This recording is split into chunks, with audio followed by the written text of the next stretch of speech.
8장. 우리 어제는 좀 길게 6장을 했었죠. 우리 그 엘리후 얘기, 엘리후가 하나님이 굉장히 높은 분이시다 그런 걸 얘기했고, 이제 오늘 38장에서는 하나님께서 말씀하십니다. 38장. 그래서 폭풍우 가운데서 욥에게 말씀하는데, 무지한 말로 생각을 얻어오게 하는 자는 누구냐? 바로 욥이 그렇다는 거겠죠. 그리고 내가 물어보겠는데 대장부처럼 허리를 묶고 내가 네게 묻는 것을 대답할 자라. 이제 아마 이렇게 좀 정신 똑바로 차려서 대답하라. 질문을 던집니다. 우리 하나님께서 이제 쭉 보니까 계속해서 38장 끝까지 계속 질문을 던지죠. 땅에 기초를 올 때 너는 어디 있었느냐? 그리고 너는 5절의 도량법을 누가 정한 것이냐? 그리고 또 6절의 그 주춧돌, 그거는 무엇 위에 세워놨으며 그 모퉁이돌은 누가 놓았느냐? 이 땅들에 대해서 이렇게 얘기하는 거예요. 그때 새벽별들이 기뻐 노래하며 하나님의 아들들이, 아마 이 천사들 같은데, 다 기쁘게 소리했다. 그러니까 땅에 대해서 먼저 얘기하고, 그다음에 바다에 대해서 얘기합니다. 그 누가 바다를 나오게 했고 또 누가 그것을 막았느냐? 또 구름으로 그것을 만들고 흑암으로 그 강보를 만들고 한계를 정해서 여기까지 와라고 문빗장을 지르고 네가 여기까지 오고 더 넘어가지 못하리라. 그러니까 파도가 막 치지만은 멈춰 있다는 거예요. 바다의 그다음에 12절에 보면 또 이제 그러한 아침에게 명령하였느냐, 새벽에 그 자리를 일러주었냐. 네가 이제 새벽 네가 나가야 되고 또 아침 나가야 된다. 그 빛에 대해서.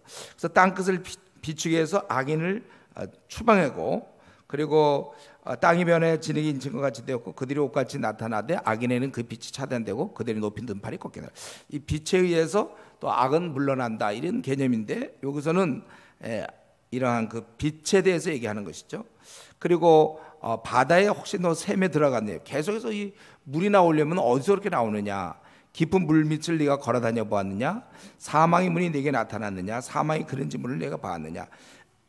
바다의 그는 또 그런 사망의 문, 어떤 죽음 이후에 뭐 이런 것들도 다 네가 뭐 알 수 있겠냐? 또 땅의 너비를 내가 측량할 수 있느냐? 내가 그것들을 다 알 수 있거든. 그 당시 욥이 어떻게 전 세계를 돌아다니며 그 크기를 재겠어요? 지금 현대는 이제 그걸 가능하지만 그 당시 있을 수 없는 일이고, 또 광명이 있는 곳은 어느 길이냐? 또 어느 것이 흑암이 있는 곳이냐, 가는 길이냐, 곳으로 가는 길이냐.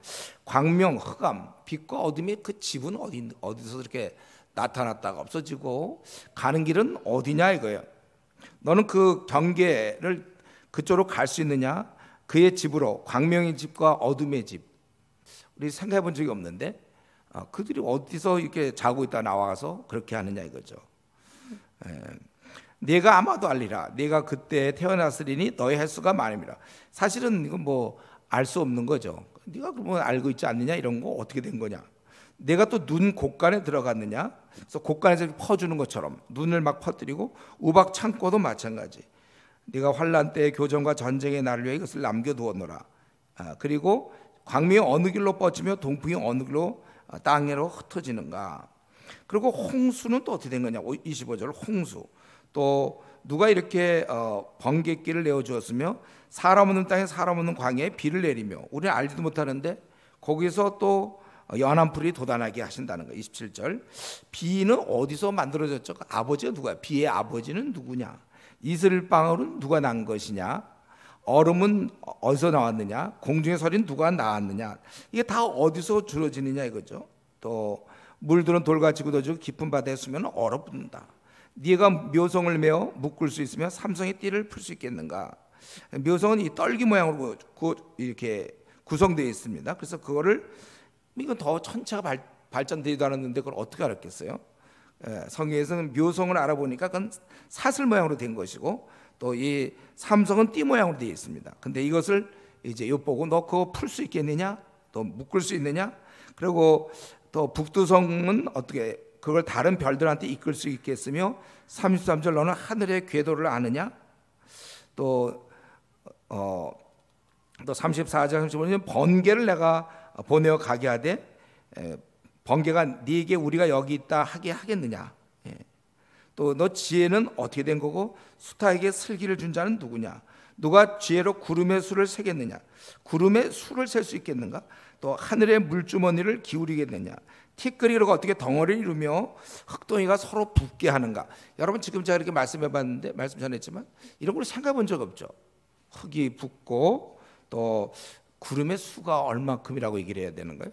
이런 것들에 대해서 좀 정리해 본다면, 그 다음에는 이제 짐승에 대한 얘기인데, 그 땅과 바다와 뭐 빛이라든가 홍수, 비, 구름, 천체, 별, 이거 엄청난데 이런 거에 대해서 뭐 아는 게 뭐 있느냐 이거죠. 그리고 이 중에 하나만 고장나도 우리 모든 인류는 재앙을 받거나 멸망을 당할 거예요. 홍수가 조절이 안 돼서 계속 비가 온다든가 하면, 아니면 눈이 계속 온다든지 뭐 하나라도 이걸 다 한다는 것이죠. 그래서 우리의 지혜로 다스릴 수도 없고 알 수도 없다. 이 말 속에는 하나님의 그 크신 섭리가 있는 거예요. 지혜가 있는 것이죠. 또 그리고 이제 이런 천체 말고 좀 더 직접적인 얘기죠. 바로 이런 동물에 대해서 얘기하는데 39절부터 쭉 계속해서 다 이제 동물에 대한 얘기예요. 그래서 동물은 누가 먹이느냐. 그래서 사자를 위하여 먹이를 사냥하겠냐. 사자가 얼마나 많이 먹는데 네가 그거 위해서 다 하겠느냐. 젊은 사자의 식욕을 채우겠느냐.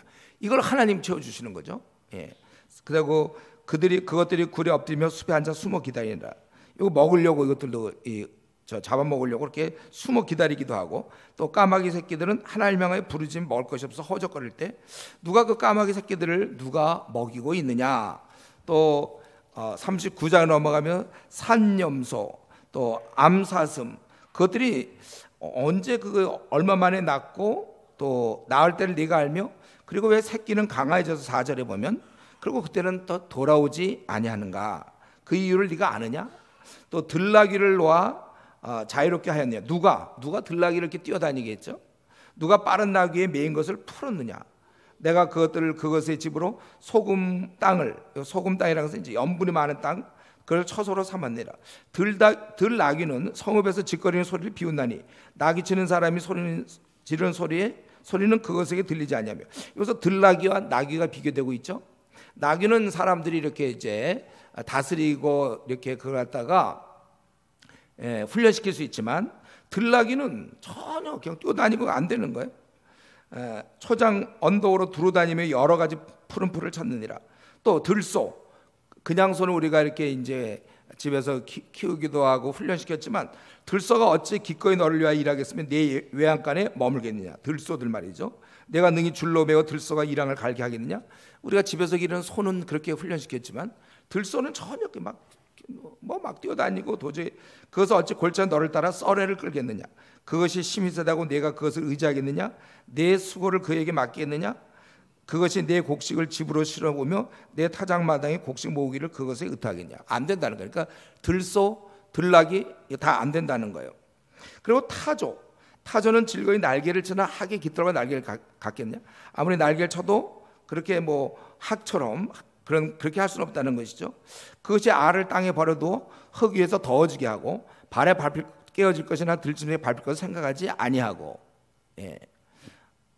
보통 이제 우리가 아는 대로 타조는 이 알에 대해서 별로 그렇게 잘 돌보질 않아요. 물론 밤에는 이제 그걸 좀 지키고 그렇다고 이제 동물학자들이 그렇게 얘기하지만 그건 그렇게 생각도 안 해요. 그 새끼에게 모질게 대함이 제 새끼가 아닌 것처럼요. 그 고생한 것이 헛되게 될지라도 기껏 힘들여서 알을 낳았지만 그 다 그냥 막 밟힌다든가 누가 집어가든지 하면 그런 걸 두려워하지 아니하냐니 이는 하나님이 지혜를 베풀지 아니하시고 총명을 주지 않았다. 그래서 가만 보니까 이 타조가 좀 머리가 좋은 것 같지 않아요. 그래갖고 이렇게 했다. 지혜가 별로 없다는 거예요.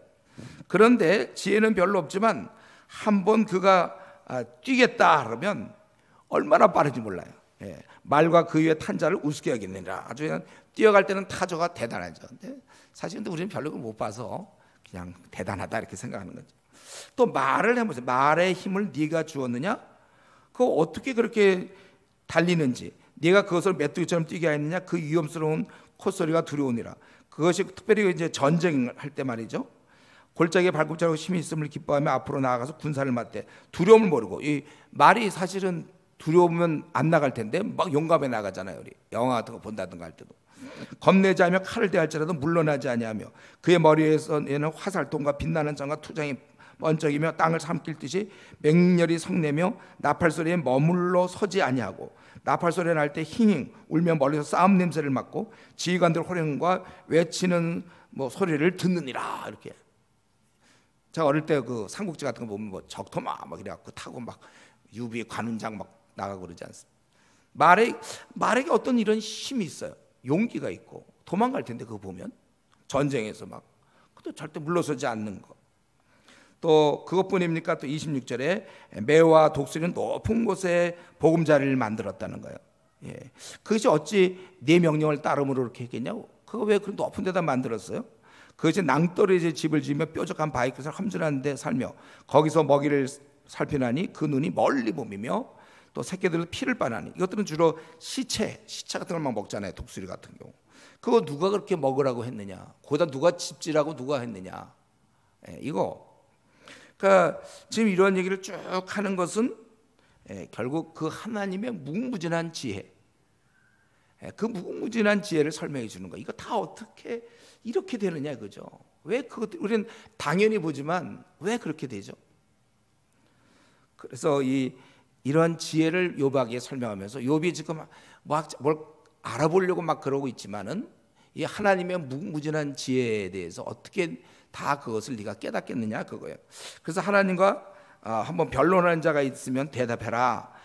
그래서 여호와께서 욥에게 일러 트집 잡는 자가 전능자와 다투겠느냐? 하나님을 탓하는 자는 대답할지어다.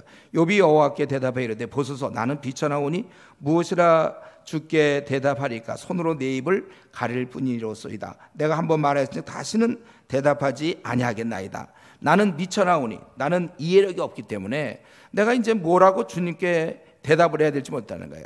그저 그래서 손으로 내 입을 가릴 뿐이다. 내가 한번 말했지만 이제 다시는 더하지도 대답하지도 않겠습니다.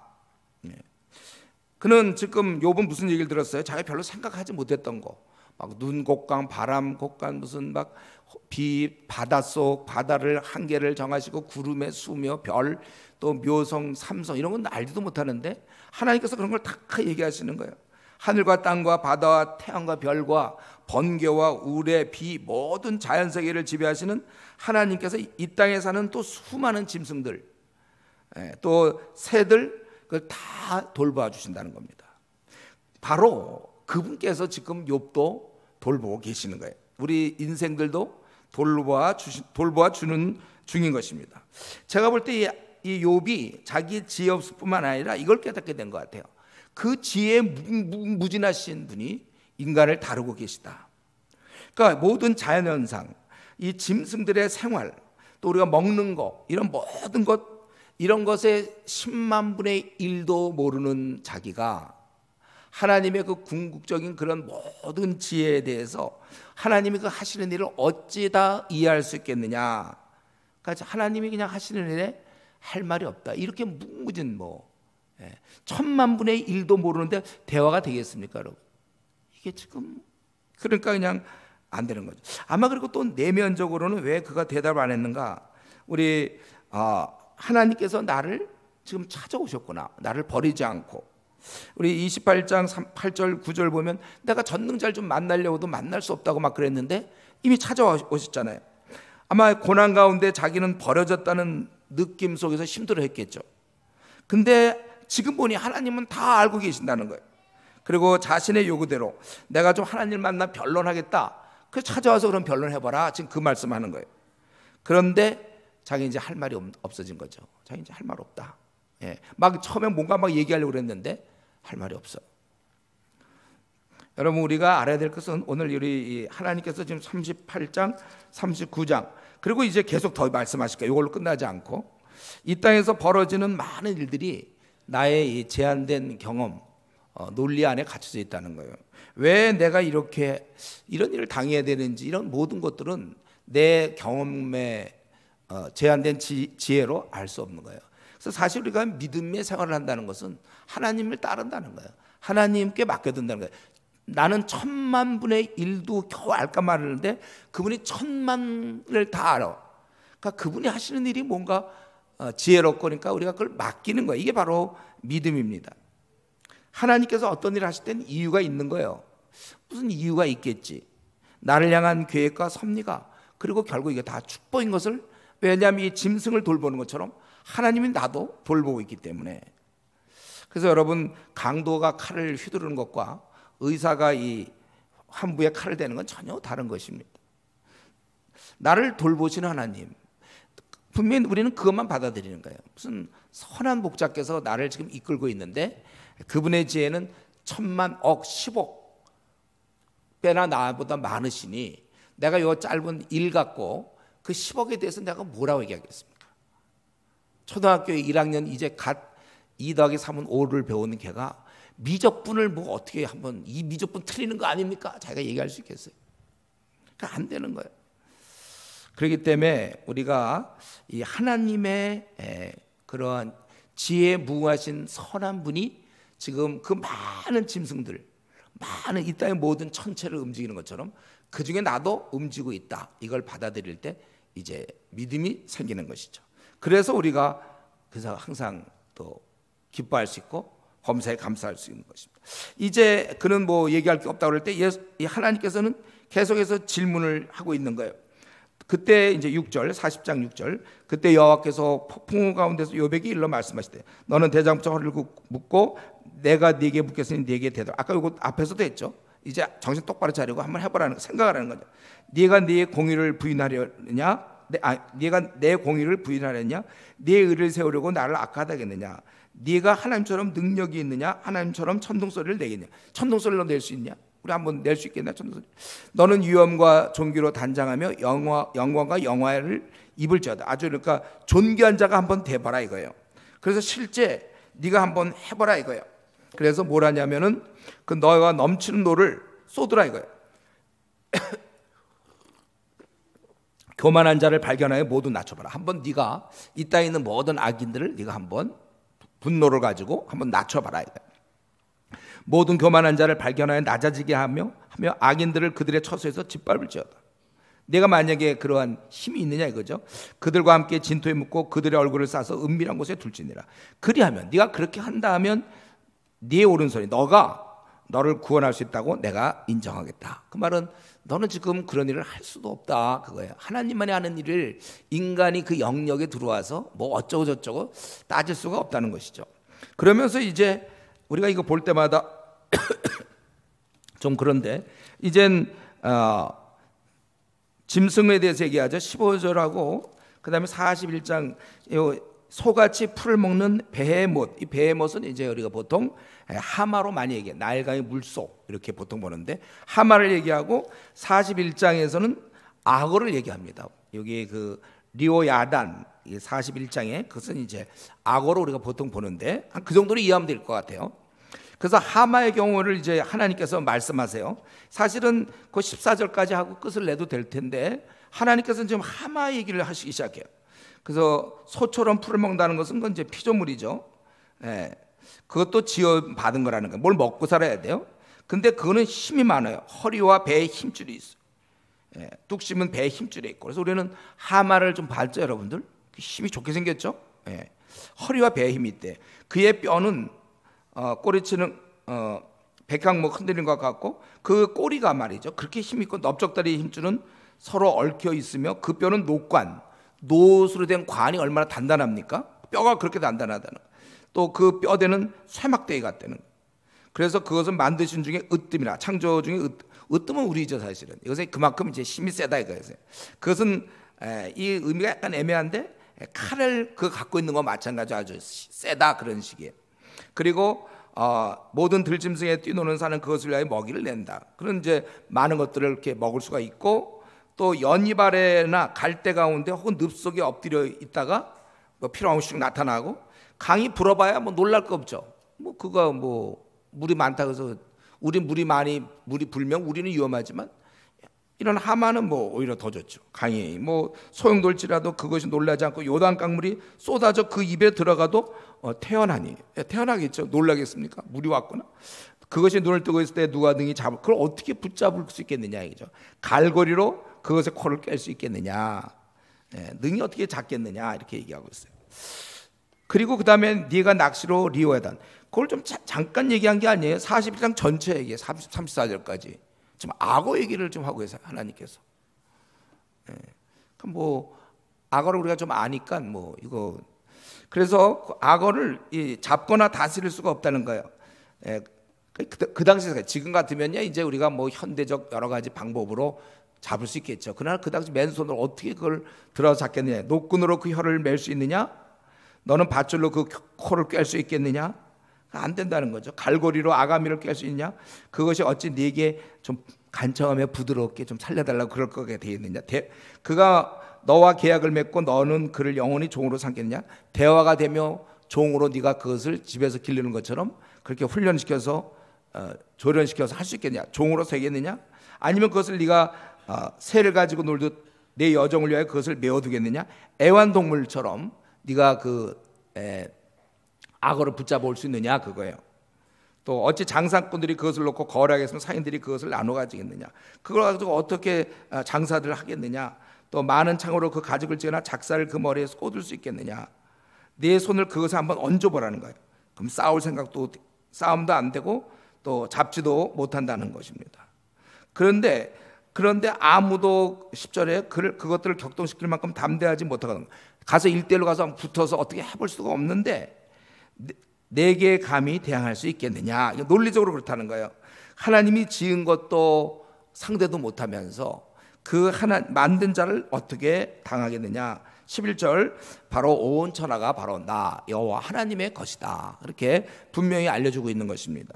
그리고 이제 악어의 그 몸의 구조라든가 그 힘이라든가 이런 걸 좀 살펴보는데 그의 몸의 구조는 12절 내가 그것의 지체와 그것의 큰 용맹한 늠름한 체구에 대해 잠잠하지 아니하리라. 누가 그것의 겉가죽을 벗기겠으며 악어의 겉가죽을 어떻게 벗기며 그것의 겹재가를 물릴 수 있겠느냐. 누가 그것의 턱을 벌릴 수 있겠느냐. 그의 둥근 이틀은 심히 두렵구나. 그의 질비한 비늘은 그의 자랑이로다. 튼튼하게 봉인하듯이 닫혀 있구나. 다 이렇게 연결되어 있다는 거예요. 그것이 서로 달라붙어 있어 바람이 그 사이로 지나가지 못하는구나. 서로 이어져 붙었으니 능히 나눌 수도 없구나. 봉한 것 같다는 거예요. 그것이 재채기를 즉 빛을 발하고 그것의 눈은 새벽의 눈곱을 빛 같으며 그것의 입에서는 횃불이 나오고 마치 그냥 그렇게 힘 있는 그런 모습을 얘기하죠. 불꽃이 튀어나오며 그의 콧구멍에 연기가 나오니 마치 갈대를 태울 때 솥이 끓는 것 같구나. 그의 입김은 숯불을 지피며 그의 입은 불길을 뿜는구나. 그것의 힘은 그의 목덜미에 있으니 그 앞에서는 절망만 감돌 뿐이야. 한번 실제로 만나서 한번 격투한다고 생각해 보세요. 그거 한번 싸운다고 생각해 보세요. 도저히 그의 삼겹질은 서로 밀착되어 탄탄하여 움직이지 않는구나. 그것의 가슴은 돌처럼 튼튼하며 맷돌 아래서까지 튼튼하구나. 그것을 일하면 용사라도 두려워서 달아나리라. 한번 이 싸우는 장면을 생각해 보세요. 우리가 악어랑 싸운다. 큰 악어랑 이제 내가 가서 1대1로 붙는다. 그럴 때 얼마나 두렵고 어떻게 그 어떻게 잡겠어요? 싸울 생각도 못 한다는 거예요. 칼이 그에게 꽂혀도 소용없고 창이나 투창이나 화살촉도 꽂히지 못하노라. 그것이 그렇게 단단하다는 거죠. 그것이 쇠를 지푸라같이 노을 썩을 나무같이 여기니 화살에도 그것들을 물리치지 못하고 물맷돌도 그것들의 겨같이 되겠구나. 도저히 이거 잘 안 된다는 거야. 그것은 몽둥이도 지푸라기 같이 여기고 창이 날아오는 소리를 우습게 여기며 그것의 아래쪽에는 날카로운 토기조각 같은 것이 달려있고 그것이 지나갈 때 진흙바닥에 도리깨로 친 자국을 남기는. 땅을 움직일 땐 또 자국이 난다는 거야. 깊은 물을 솥에 물이 끓음 같게 하며 바다를 긴병같이 다룬다. 그것이 뒤에서 빛나는 물줄기가 나오나니 그의 깊은 바다를 백발로 만드는구나. 세상에는 그거가 비할 것이 없으니 그것은 두려움이 것으로 지음받았구나. 없는 것을 지음받았구나. 그것은 모든 높은 자를 내려다보면 모든 교만한 자들에게 군림하는 왕이니라. 이게 뭐 도저히 어떻게 해볼 수가 없다는 거야. 아주 막강한 이러한 그 이제 약간 시적으로 이렇게 표현한 거죠. 이러한 그 악어에 대해서 이렇게 했다는 것입니다. 그러면 지금 우리의 질문은 하나님께서 드디어 고민하고 힘들어하는 욥에게 나타나셨는데 그래서 지금 고난 중에 번민하여 죽어가는 그 욥 삶이 얼마 안 남았어요. 그가 뭐 전신이 다 악성 종기에 났고 제대로 뭐 되겠으면 마음에 이미 깊은 상처를 받았고 친구들은 계속해서 그가 네가 죄인이라고 계속 몰아대고 그렇게 번민하는 죽어가는 욥에게 하나님이 나타나셔서 우리가 지금 보면 한가하게 이런 하마 또는 악어 얘기를 왜 하고 계시냐 이거예요. 우리 요 앞에서 38장 이제 드디어 하나님께서 욥에게 말씀하셨는데 지금 욥에게 결국 한 건 뭐냐면 내가 바로 하나님께서는 내가 모든 만물을 창조하였다. 만들었고 그리고 그것을 내가 살 수 있도록 그것들을 돌봐주며 다스리며 나의 그 끝없는 지혜와 권능으로 다 주관하고 있다는 거예요. 그러면서 이런 하마라든가 이 악어 한 마리를 놓고 이렇게 공교하게 다 하나님께서 만드셨다, 그걸 얘기하시는 것입니다. 그렇기 때문에 사실은 하나님께서 지금 모든 말문 그리고 하나하나를 아주 정교하게 다 만들었다는 거예요. 여러분, 어느 거 하나 이렇게 쉬운 게 있습니까? 우리가 멍멍이다. 멍멍이도 그게 다 나름대로 그 안에 모든 구조가 다 있고 음식을 먹고 배설하고 모든 걸 다 만들지 않았어요? 또 그 종류가 또 얼마나 많이 있습니까? 이 모든 것 하나님께서 다 하고 돌보고 다스리니 내가 나에 대해서 어떤 의심을 갖고 또 뭘 이해가 안 된다고 그럴 것이 아니라 잘 이렇게 따라야 된다, 그걸 이제 가르쳐 주신 거예요. 만일 따지기 시작한다면 그 어떤 것도 제대로 살 수가 없죠. 만약 따지면 그리고 다 불만을 가지고 있어요. 온 자연 만물들은 아마 그렇게 되면 다 파괴될 거예요. 따지기 시작한다면, 예를 들면 개미는 왜 나는 작은가? 이거 따질 수 있잖아요. 개미가 만약에 이런 식으로 따지기 시작하면은 개미는 왜 나는 자꾸 밤낮 이렇게 기어다녀야 되고, 또 그러면 하이에나 같은 거 보면 여러분 봤습니까? 하이에나 아주 가증스럽게 생겼잖아요. 왜 이렇게 나를 가증스럽게 만들었을까? 그런 걸 따질 수 있다는 거예요. 거북이도 얘기할 수 있죠. 왜 나는 이렇게 난 느리냐 이거죠. 토끼는 또 깡충깡충, 왜 이렇게 좀 채신머리 없이 좀 점잖게, 제가 생각을 해본 거예요. 좀 그도 불평이 있을 수 있어요. 토끼도 나도 한번 좀 점잖게 밤낮 깡충깡충 뛰어야 되잖아요. 좀 점잖게 걸을 수 없습니까? 또 돼지 같은 경우는 저는 자기의 그 못생김을 한탄할 수 있는 거고, 또 냄새가 나죠. 돼지는 잡식성이고. 얼마든지 또 꽃들 중에도 할미꽃, 무슨 호박꽃도 꽃이냐 이런 거 있던데, 저는 잘 못 봤지만 아마 자기의 그 아름답지 못함에 대해서 만약에 따진다면은, 사슴 같은 경우는 또 이 뿔을 있잖아요. 또 뿔 같은 거, 그거 이게 녹용 이거 좋은 거니까 이걸 사람들이 왜 난 이런 게 생겨가지고 이거만 없으면 나는 뿔 편할 텐데, 그래서 붙잡혀서 꺾이고 말이죠. 예. 또 우리 중에 보면 제가 이런 걸 좀 생각을 해봐서 저 혼자, 박쥐도 박쥐도 이건 어떻게 이상해. 이거는 박쥐 같은 것도 약간 이리 붙었다 저리 붙었다, 보통 박쥐 같다 그러죠. 또 메뚜기 같은 것도 이렇게 뛰잖아요. 튀어. 예. 그런 거. 뱀은 또 기어다니고, 또 어쩌면은 기어다니니까 잘 걷지 못한 걸 하나 할지 모르지만, 그러면 멍멍이는 걷지만은 날지 못하잖아요. 멍멍이도 왜 나는 날지 못하는가? 만약에 따진다면 날지 못하는 경우 있어요. 또 멍멍이들 중에도 또 이 약간의 클래스가 다르잖아요. 진돗개, 하지만 똥개들은 왜 나는 저렇게 진돗개처럼 말이죠, 이렇게 품위를 지키면서 좀 걷지 못할까? 또 아마 그 같은 그 개 안에서도, 개소리 안에 같은 개 안에서도, 이 멍멍이 안에서도 그런 소리 한단 말이에요. 그렇게 얘기할 수 있다는 거죠. 나는 똥개가 얘기할 때 나는 품위가 없다.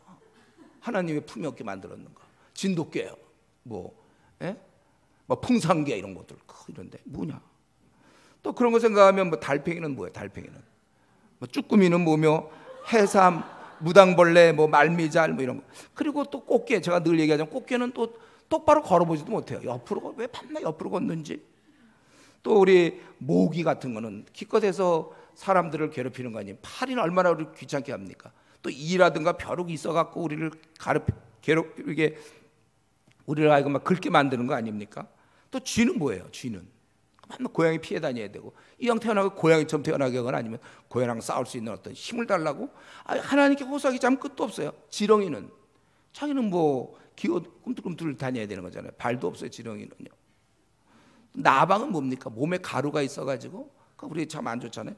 또 밀림에 무슨 말이라든가 양이라든가 소 이런 초원에 그것들 밤낮 잡혀 먹잖아요. 왜? 우리의 힘을 안 줘서. 사자나 호랑이나 늑대 이런 것들한테 우리 잡혀 먹어야 되죠. 양 같은 거는, 노루 같은 거. 또 아마 식물들도 얘기할 수 있을 거예요. 꽃 같은 거, 나무는 움직이지 못하잖아요. 동물들은 움직이지만 자기는 움직이지도 못하고, 또 동물들은 움직이지만 날지는 또 못하잖아요. 날게 해달라 그러면 다 하나로 될걸요. 다 날 수도 있으면서 또 어떤 거는 물고기 같은 거는 물에만 있었잖아요. 땅에 못 나오고. 나는 평생 물에서 살다 물에서 죽는가? 바깥 구경도 못하고. 물고기도 그렇게 얘기할 수 있는 거고. 또 부엉이 같은 경우 있잖아요. 부엉이 왜 이렇게 생겼어요? 부엉이처럼. 부엉이처럼 생겨갖고, 공작이 얼마나 좋아. 공작. 공작처럼 좀 그렇게 우아하게 생길 수 있는데 이렇게 부엉이 같이 생기고, 또 올빼미도, 올빼미 봤어요 여러분들? 부엉이 올빼미 같은 거. 또 바퀴벌레, 뭐 찐득이, 고슴도치, 스컹크, 우리 뭡니까? 다들 그럴 수 있다는 거예요. 여러분, 우리가 생각할 때 우리가 지금 이 땅에 발을 딛고 살고 있는데, 이 땅에는 아마 생명 있는 거는 아마 뭐 끝도 없겠죠. 한 종류만 해도 뭐 몇 수십만 가지가 있을지 모르. 우리가 아마 9천억, 9천조 수많은 지금 생물이 살고 있어요. 우리가 지금 여기 눈에 안 보여서 그렇지, 어디 벌레 같은 것도 있을 거고, 이것들 다 따지려 들면, 창조주한테 따지고 들면 다 부족함과 불평 끝이 없는 겁니다. 이 모든 것을 상대하시며 돌보시는 우리 하나님께, 이제 우리 인간들 사실 이렇게까지 제일 어떻게 보면 만물의 영장으로 우리를 만들으셨잖아요. 근데 자기가 당한 일에 대해서 또 이해가 안 된다고, 하나님 왜 나에게 고난을, 뭐 이런 식으로. 그래서 토론하거나 좀 나타나라, 막 만났으면 좋겠다, 이렇게 요구하는 태도는, 그거는 참다운 경외가 아니다. 그래서 여기 그러기 위해서 하마와 악어를 지금 보여주시는 것입니다. 여러분, 우리가 인간만 해도 당장 이 땅에 70억이 살고 있잖아요. 각자의 불편함과 원함이 있을 거예요. 그 끝도 없습니다. 우리 뭐 흑인들을 보세요. 흑인들은 뭐 피부가 검은 거에 대해서, 또 황인종은 이건 검지도 않고 하얗지도 않고 또 좀 애매하다고 그럴 수도 있잖아요. 또 가난한 국가에 지금 사는 사람 많고, 독재 국가에 사는 사람도 많아요. 전쟁 중인 나라에 사는 사람들도 있고, 또 어디는 화산이 자꾸 폭발해서 그 근처에 살기도 어려운 그런 나라도 있는지 모르겠어요. 지진이 많은 나라도 있는지 모르겠고, 또 이런 것 떠나서 우리 각자 개개인을 생각해도 어떤 경우 자기의 그 키가 크냐 작으냐에 대해서 너무 커서 또 문제고, 또 어떤 사람은 나기 너무 이렇게 난 작은가, 자기의 또 외모는 그렇고, 또 왜 나는 딴 사람은 기억력도 좋은데 왜 나는 이렇게 기억력이 머리가 좋지 않은가, 왜 나는 또 운동을 못하는가, 우리 따지기 시작하면 나는 왜 음을 못 잡는가, 음치, 왜 나는 그러고 이런 집안에서 태어났고, 또 어쩌면 지금 회사 생활, 나는 왜 하필 이런 회사에서 또 김 부장을 만나고 있는가, 또 나의 대인관계, 뭐 우리 집안의 문제, 여러분 이런 거 따지기 시작하면요, 이런 거는 이제 그냥 믿기 전에 하나님이 다스린다고 생각 안 하니까 원망과 불평이 있는 것이고, 이제 우리는 믿고 난 다음엔 하나님께서 우리의 선한 목자 되신다고 약속하셨고, 또 우리에게는 이미 이 땅에서 그 어떤 것도 비교할 수 없는 큰 선물, 천국을 주셨잖아요. 다 얻은 거예요. 천국 얻은 것은 99.999999999 계속 우리는 다 얻은 거예요. 사실은요, 천국을 얻었다는 얘기는 이 땅에서는 이제 더 이상 뭐 좋은 학교, 뭐 좋은 직장, 좋은 외모, 뭐 좋은 키, 5개 국어, 뭐 그 돈 많음, 이 어떤 것도 우리에게 불평이 될 수가 없어요. 이미 천국을 얻었기 때문에. 그래서 여러분, 우리 통치자가 전능자께서, 우리 하나님께서 우리를 지금 다스리고 섭리하시는데, 내가 불평하는 그 순간, 그것은 안 된다는 것이죠. 그렇다면 네가 한번 해봐라. 아까 얘기했지만 그 죄인들에게 우리 40장 10절에서 14절 했잖아요. 네가 한번 위엄과 존귀로 단장하며 영광과 영화의 옷을 입고 한번 이런 넘치는 너를 교만한 자를 한번 다 찾아서 낮추어 봐라. 이거 우리가 할 수 없는 것입니다. 오히려 지금 이것은 다 공의로 통치하시는 하나님이 하시는 거고, 무궁한 지혜로 이 땅의 모든 것을 움직이고, 바로 다 움직이는 중에 나도 있어요. 우리가 그 안에 있는 거예요. 그렇기 때문에 우리가 현재 나에게 주어진 태어난 가정, 뭐 부모, 또 나의 어떤 외모, 조건, 이런 여러 가지 여건에 대해서 불평한다면 지금 이는 하나님께서 지금 뭔가를 좀 잘못 다스리고 있다는 그런 말이 되기도 합니다. 과연 우리가 이럴 자격이 있을까요? 이 선한데 무궁무진한 지혜를 갖고 계신 그분께서 실수를 하셨을까요? 절대로 그렇지 않죠. 그렇기 때문에 우리는 성경에 있는 대로 원래 범사에 감사, 그것은 무슨 의미냐면 하나님의 다스림을 인정하는 거예요. 물론 자기가 주식하고 자기가 도박해갖고 돈 다 날려놓고는 그래서 가난하게 사는 거 감사다, 그거는 자기가 잘못한 거고, 그게 아니라 자기 나름대로 열심히 해도 뭐 나는 정말 김치밖에 못 먹을 수밖에 없고, 또 나는 뭐 어떻게 이 정도밖에 안 된다 할 때도 범사에 감사, 바울 사도처럼 자족을 배우는 거죠. 자족. 그럼 불평과 원망이 없어지는 거예요. 이렇게 사는 자세가 하나님 자녀의 바른 자세인 것입니다. 그렇기 때문에 우리는 모든 것을 오늘 이 본문에서 지금 하마와 악어 얘기를 좀 하셨는데 또 천체 얘기도 하셨고, 우리는 하나님 아버지께 모든 것을 맡기고 평안과 감사 가운데 우리의 앞으로 남은 생을 얼마나 남았는지 우리는 그저 열심히 기뻐하면서 살아가야 마땅한 것입니다. 기도하겠습니다.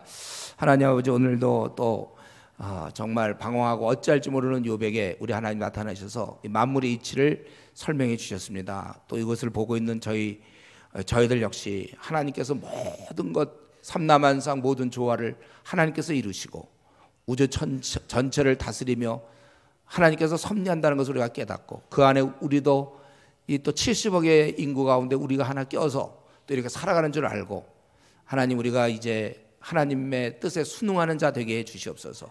원망과 불평을 이제 멈추고 하나님 우리가 범사에 감사하며 자족하면서 남은 생 살게 하여 주시고, 하나님께 모든 것을 맡기며 따라가는 저희들 되게 해 주시옵소서. 감사하며 예수님의 이름으로 기도드리옵나이다. 아멘. 지금부터 우리 이제 9시 반까지 기도하도록 하겠습니다.